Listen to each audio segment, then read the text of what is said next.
The first time I ever heard about muckish or muckish sand was from our teacher. One day during a geography and history lesson, he talked about Muckish Mountain and the sand that was produced there that was used to make glass that was being shipped all over the world. And we were very much intrigued by this.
Born from deep within the earth and sculpted by the ravages of the Ice Age, towering 666 metres above sea level, the distinctive outline of Muckish Mountain on County Donegal's northwest coast cuts an iconic vista.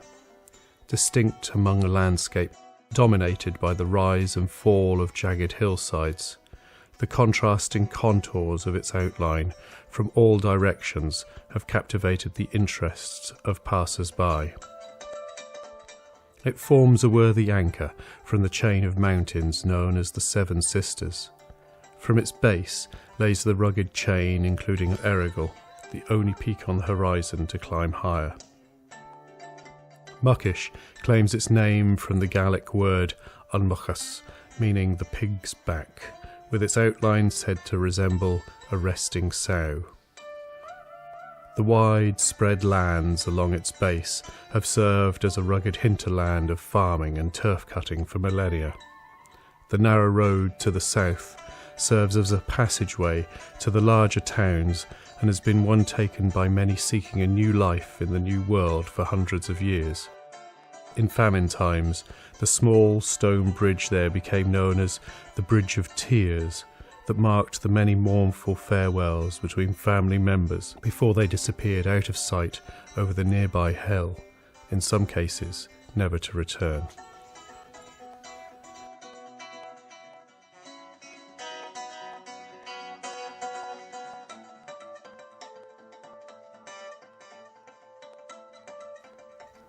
But as they stood under the shadow of Muckish, for millennia the mountain held a secret that would later prove a valuable tie and keeping many others from taking the boat away from here in search of work.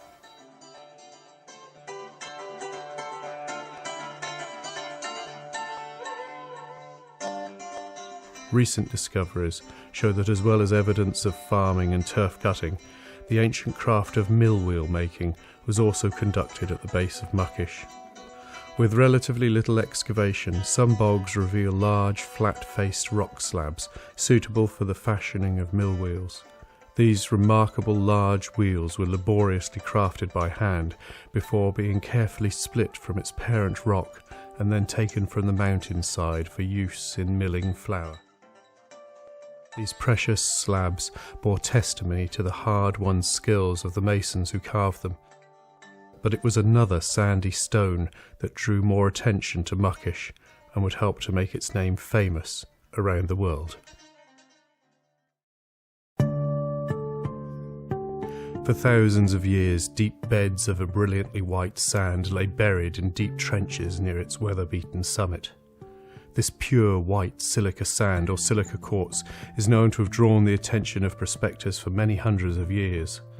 Most historical records of mining interest here date back to approximately 1800, but in more recent times a new question has been posed for this area. Could the famous white sand have drawn much earlier visitors, almost 2,000 years ago? Well, one of the most interesting things is that there's a collection of Roman or sub-Roman objects from the coast, more or less up around Dunfanaghy, Sheephaven, maybe stretching across to Falcarra and Gortahurk. And why are they there? This is a bit unusual. They're mainly things like brooches and toilet implements, small tweezers, that sort of thing. And what are they doing there? In fact, they're still a relatively small collection, but they're a very high concentration in terms of the Ireland as a whole. And in fact, there's a professor in Oxford, Thomas Charles Edwards, who written in a major book on early Christian Ireland. He designates that area as one of the 3 zones of Roman material from Ireland. Now, this is kind of unusual. So what are these Roman objects doing in northwest Donegal? And one possibility is that the Romans were trading the sand for making glass. The Romans made lots of glass. They needed sand for making glass is relatively rare, and certainly that is one possibility that they knew of, and by some process they found out that there was this high quality sand in the Muckish area. And of course the Muckish would have been, like a beacon. If you were sailing into Sheephaven Bay, it was very clear where you were, and that's what they were doing in that part of the world.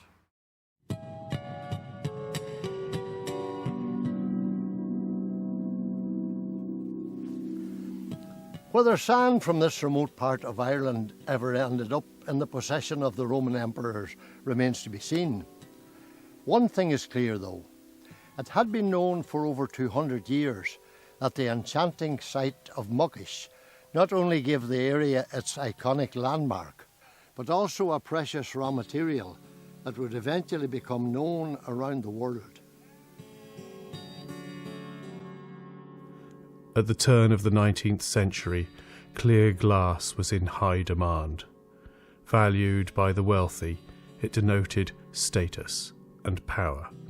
Window tax was introduced in England, Ireland and Wales in 1696. It was actually a tax on houses, scaled according to the number of windows in the house.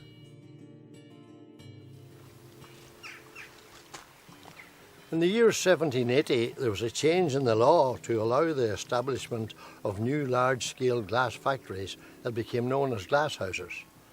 As this paved the way for more manufacture, it would now require more raw material to create this treasured luxury. Small-scale quarrying may have started around this time, but surveyors had by then noted the mountain's remarkable white rock, 30 yards thick. In 1802, a statistical survey of the county recorded on the estate of the Stewart family, who resided at Ard's house, now Ard's Friary. Silica seemed to be in limitless abundance. By this time, some small quantities of the powdered sand had been shipped to Belfast and used to produce glass of the highest quality. The sand was quarried by local man William Brennan, who supplied it for 2 guineas a ton. The sand was hard won, quarried by hand, and faced one major obstacle in meeting market demands: transport, or the lack of it. Yet this did little to stop the burgeoning interest in this new raw material. If anything, the interest only grew on tales of this iconic glass-flowing mountain. Efforts to begin exporting the silica in ever greater quantities were reported, but the lack of technology and heavy machinery, along with the expense of shipping, resulted in the small-scale quarry being disused for long periods.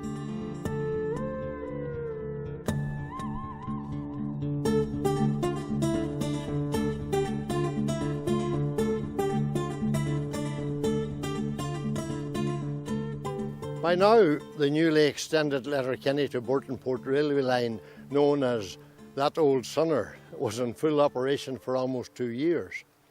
This opened up the area to more visitors and explorers, but crucially for local industry, it was a means to export their goods to a wider market.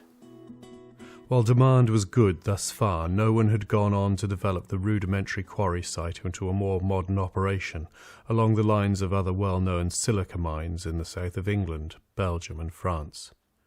But this was about to change.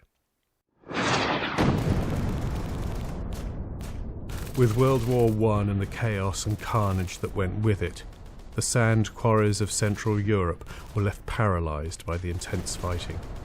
They were unable to mine, unable to transport, and ultimately unable to produce glass. By this time, Sir Peter Stewart Balme of the Ards estate reopened the quarry and hired men to do the work by hand. But a strike halted his elaborate plans to modernise, and he decided to cut his losses.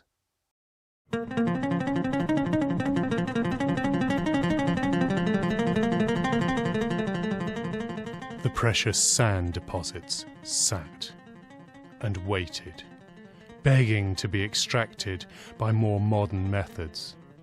But it looked as if the mighty Muckish, perched on the fringe of Western Europe, might be a bridge too far for the prospectors to travel.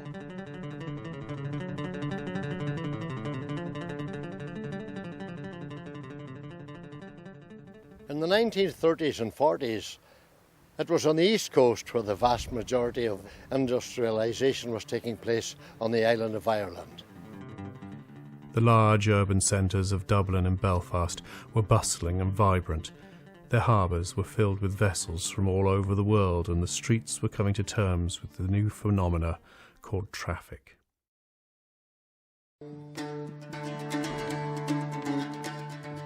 It was on the city fringes where workers gathered each day to earn a living in the factories, but further west you travelled, large-scale industry thinned, and the rural tradition of agriculture became the main employment.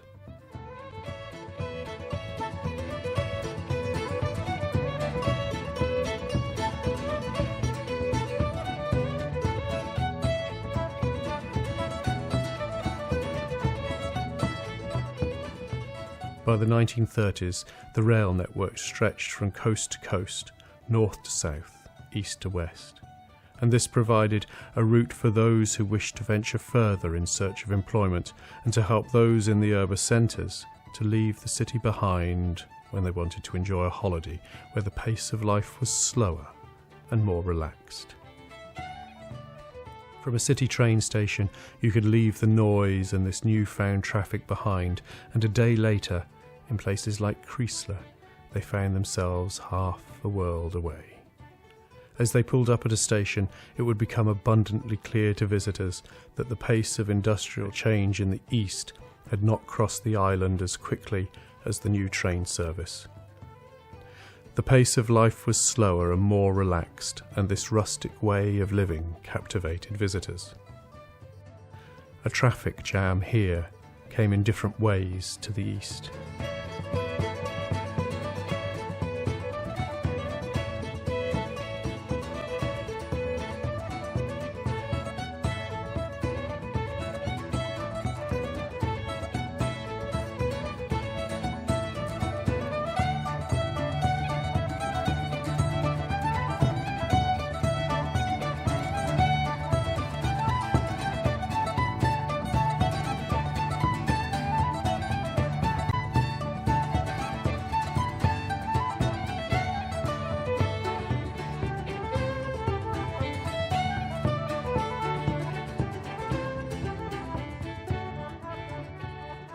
There was little by way of large-scale employment.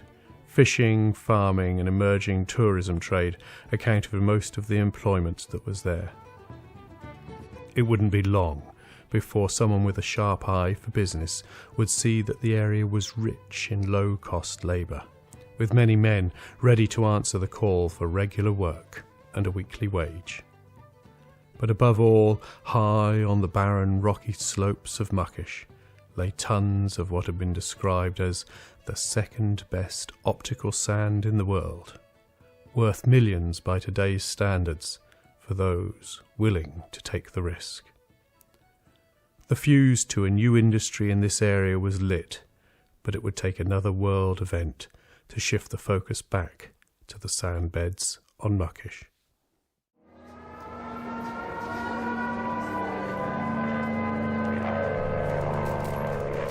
By 1939, the spectre of war hung over mainland Europe. when intense fighting broke out across the continent, the more popular sand mines of Central Europe closed again. In 1940, a state mining lease was granted for the Donegal site, and a company called Irish Minerals Limited was established by Arklow-based industrialist Lawrence O'Toole. Before long, Irish Minerals was shipping hundreds of tons per month from the hillside. A raft of local men was employed in a chain of production that literally went from the top down or the bottom up, depending on your job. The pay was 6 shillings per day if you worked at the base. For those who scaled the miner's path on a daily basis, they got 7 shillings, a handsome wage during these impoverished times. It was in the summer of 1947, I was idle at the time. I'd been working on the buildings before that, but there wasn't a lot of doing in Donegal at that time. So I was idle. I was idle for a couple of months, So Muckish was the only job close to me. It wasn't close, but it was the closest, You left on your own way working that time. Well, we used to cut a lot of turf on this. You'd drive us at O'Farrell, Falkera, and we can odd shelling that way. Aye. Oh, aye. I was 18 then, and I went up to John Brogan, the ganger up in Carnamadi, the bicycle, and asked him for the work, and he gave it to me. Bob Hughes, that's the man who started me. Before I started working in Muckish, I was working in John Freel's, building that garage, helping to build that garage. So there was a job going on Muckish, and I found out about it, and there was a forester there, Joe Conway, and Joe Farrell was a mechanic down there. I'll say Joe Conway put on a spoke for me, but anyway, I got the job. So I started down there and got a test on the lorry and went up to Muckish, and it wasn't a very good start. But anyway, after a bit of a siege, we got the load on and came down and dumped the load. Farrell said to me, "You're okay, head back on your own again." So that's what I done. I'll leave here at 7 and cycle over to Russia. Yes, that's right. What lorry took you? Well, there were a Josie Galler and Molly Kelly. We had different lorries, Aye, you're safe enough that way. I used to start in Cashel with an old boy called Charlie Moore, and into Crease there at Mary Ann's. Most people would know where Mary Ann's corner is. And Eddie McBride was there, better known as Eddie Foot. And then we went on to Carthamady, John Galler, the Brogan brothers, Mick, Pat and John, and Paddy Swinney. James Wilkinson from Crease was there too. And then we went up to, do you know a place called the Yellow Rock? We picked up Jim Tady there, Big Johnny Swinney, the Cavan man from Roisin, and wee Johnny Galler from Roisin, and Pat Ferry. Well, that's some of the boys, there's a lot more than that, but I forget all the names after, I suppose, more than 50 years. And I would say they're mostly all dead now.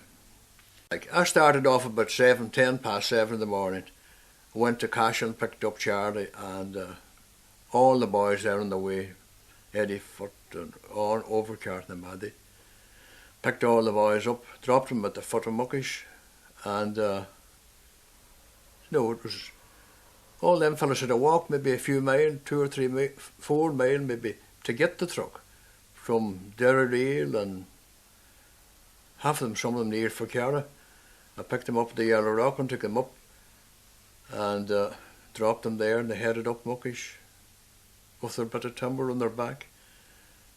And you wouldn't see them in again until about, suppose, half five in the afternoon again. They'd come down, load them all up in the lorry again, and just drop them off at the the places you picked them up in the morning. I would go to the top only when there was something needed up there. You would carry it up, and that's it. But I didn't work on the top monkeys, no. Never. No. I always walked around the bottom and walk at the back end of the railway and the new road and things. You know, and labouring just. Aye.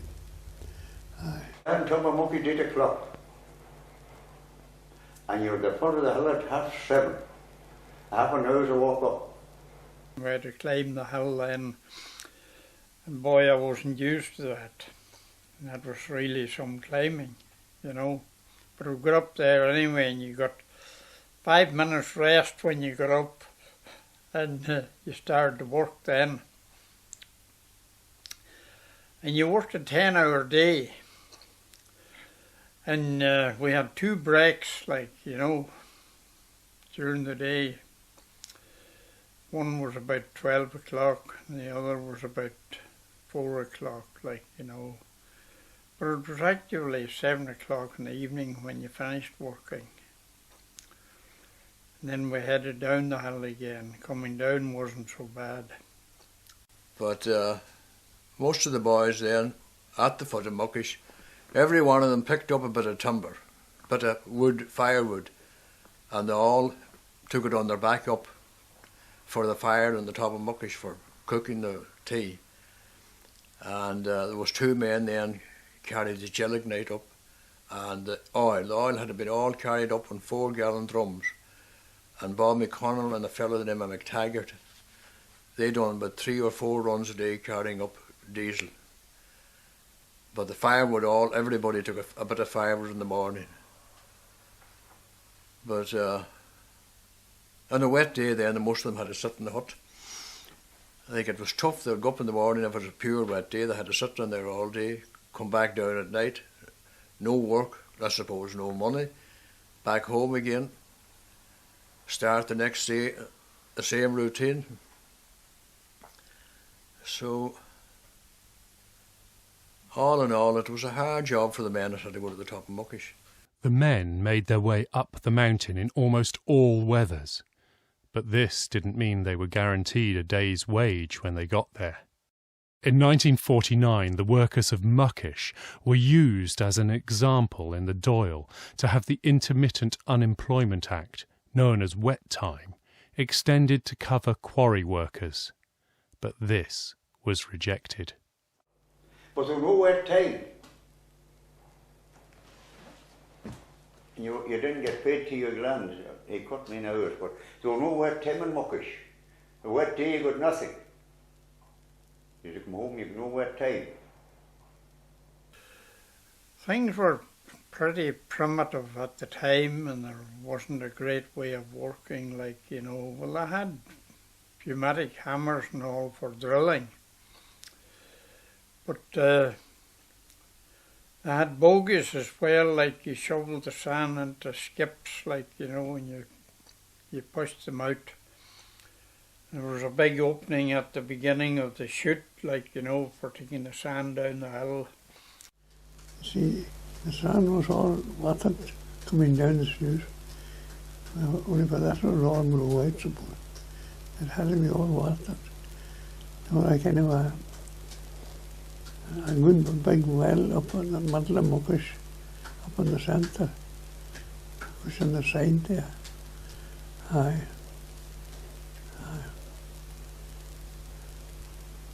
Oh. The sand used to flow down a steep chute, but then when the ground levelled out, and the sand wouldn't roll on it, they pumped the water up from down below and got it behind the sand, which flushed the sand down onto the washing machine. And the washing machine there was just a big yoke, like the sand would on like a washing machine, an ordinary closed washing machine, and it washed all the sand and dropped down and then to bins, which was a place like, if there was no roof on this, it'd be a place like here. And they dropped down there and there was just a hole like for the sand to come down. We backed in here under it. It was roofed and there was one hole where the sand, you'd pull a chute and the sand would drop down into the lorry, and get your load on and level it off and head down. Get it off as quick as you could. Make it a cup of tea in ours and the canteen, or else in Muckish in a wee small hut along with the sheep. We used to have sheep coming in. Once we'd start the tea, you'd always have 2 or 3 sheep at the door where you'd pitch out a wee bit of bread and have your tea. Charlie the post was the ganger there. He used to have bother getting us out after the tea. But we always went at the end of. Getting the silica from the rugged, remote northwest was an age-old problem since the sand was discovered. For hundreds of years, the main access for transporting large volumes of goods was by boat, but off this exposed corner of the island were treacherous waters for seafarers. Poor roads meant transport by lorry was less than viable. However, the arrival of the Swilly Railway solved this problem for small cargoes. With outside expertise now able to access the area more readily, the industrialist Mr. O'Toole re-examined the possibility of removing the sand by boat. Under his direction, he erected a pier at Ards, capable of housing hundreds of tons of sand. To get the sand to this point of departure, a team of lorry drivers worked a daily shift, transporting their 6 tons of cargo along the winding narrow road a few miles to the quayside. The lorries, there was 4 lorries on it at that time taking sand away, and some of it was shipped away from Downings. Most of it was shipped from Ards Pier, like, you know. They made a dumping ground there, like, you know, and it's still there, that dumping ground, like, you know. No, they could put a lot of sand there, but that would be all wheeled into the boat then. We spent days down there wheeling that into the boat, like, you know, and the boat went away and then it wouldn't be back for, say, maybe another week, or maybe another boat would come back. But then we used to maybe load the boats. There used to come boats on then to bring the sand away to Liverpool. So we used to work there at night. Fonzie Stewart, myself, and a few of the boys. Wally Donald would be the ganger. And we'd load that boat all night and then drive back the next morning again, carry on the next day again. And it was hard going, but the crack was good. You never missed it. But that happened maybe 2 boats, maybe the 1 week. There might be a week then there'd be no boat. I remember one time there was a boat in Downings waiting to get on. There was a boat at the pier. There was a boat sitting off the pier. That was 3 boats waiting to get on for sand. So that was a busy week. The way you loaded, like when the boat was sitting up, the tide was on. Well, you couldn't load the full load until she would sit down, like when the tide was out, she would sit down. But if you loaded too much on the boat while the tide was out, when she would come up there and the tide would come on, the boat might be sitting down below the water mark. So you had to watch and not put on all the load, leave about 50 ton until the tide came on, and then you could check the water mark. But when the tide was on full, then you had to rush then to get on that extra 30 ton or 40 ton to get her out on the tide. So that was a busy time. It was busy work, but like it was cheery work, like, and there was always good crack there, you know. But I remember like visitors coming up there, and we were working on pretty high ground there, and one of them said to me, "You can see the Mull Kintyre from here," like, you know, and so you could. That was wonderful, like, that was a very clear day, like, you know, you wouldn't see it on a misty day, like, you know. But the thing I never liked about it was that it didn't matter how you had your piece wrapped, you were still chewing sand, like, you know. To bring up the explosive, we used to have bring up the explosives now, 48 pound of gelignite, It was in a carton, £48. We used to have to bring that up to the foot of Muckish, and the boys would carry it up. But this day, I was told to dig up the gelignite. So Willie O'Donnell put the £48 in the back of the truck. And a box of caps I took into the cab. We always carried them in the cab. So when I went up to the foot of Muckish, I backed in onto the bin.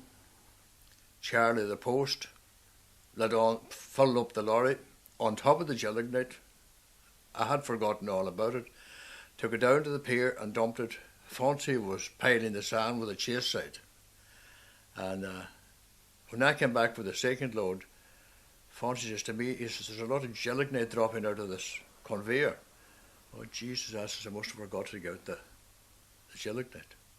So Charlie, the post, John Brogan was on the top of the hill then, he wanted the gelignite. So the word got down, where is the gelignite?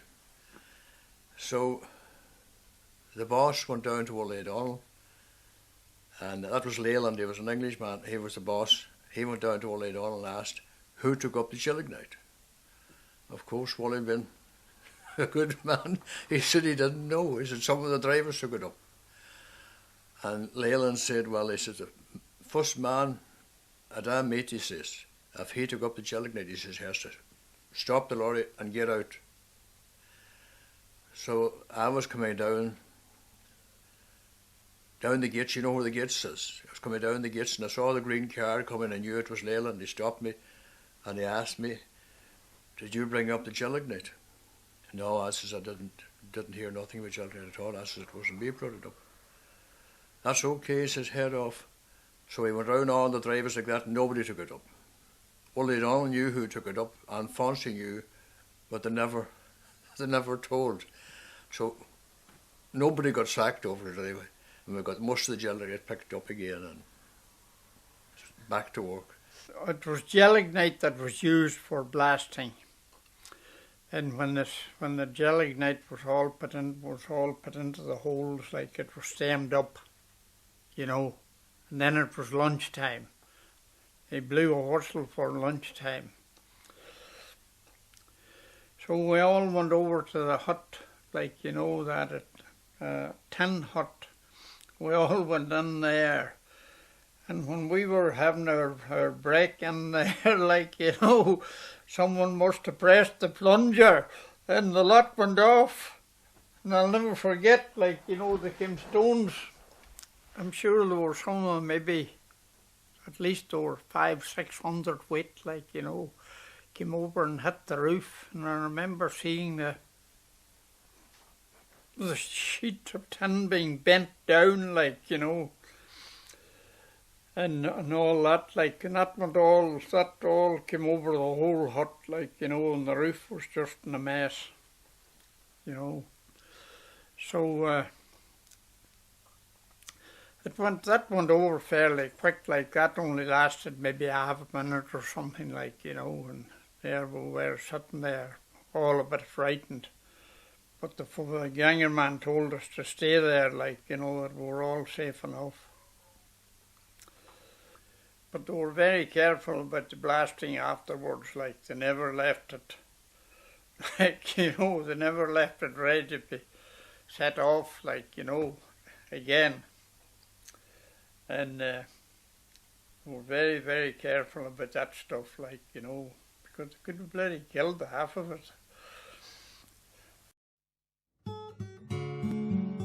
With the war now ended, production in mainland Europe was back in full operation, relegating the raw material from the far northwest of Ireland down the supply chain. By 1954, the machines and crushers ground to a halt, and production ceased. Now the once busy back road that snaked its way to the base of the bustling site fell silent. When it became apparent the sand industry was gone, the larger machinery, the compressor, trolleys and tools were removed. All that was left behind of this once vibrant place was the remains of its machinery bolted to the rock face. The wooden chute, which saw thousands of tons of smooth sand cascade to the bottom, was left to rot. the harsh weather of the North Atlantic continued to pummel the iron machinery left behind until it rusted and seized. These rusting icons remain today, only serving as a reminder of what once was. Proposals to construct a pipeline to pump sand directly to a new processing plant near the old railway line closer to Creasla village failed, when the parent company were unable to secure the rights to the land required in 1956. The pipeline never was realised, and despite attempts by a local developer to restart quarrying in the 1960s, the fate of Muckish sand was sealed. It went on till about 1954, or 50, it went on to 54 anyway. And there were maybe about 20, 30 men up there at that time, I was away them years, I was working up in the north of Scotland, but I never wanted to go back to Muckish again. Because I had eaten enough sand while I was there.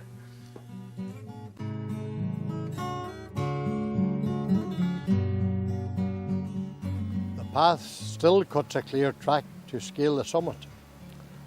The quarry now serves as a platform to take in the panoramic view. But for hundreds of years, the white gold of silica brought many others to the top. Here, the men of Glass Mountain toiled in all weathers and left their mark in history.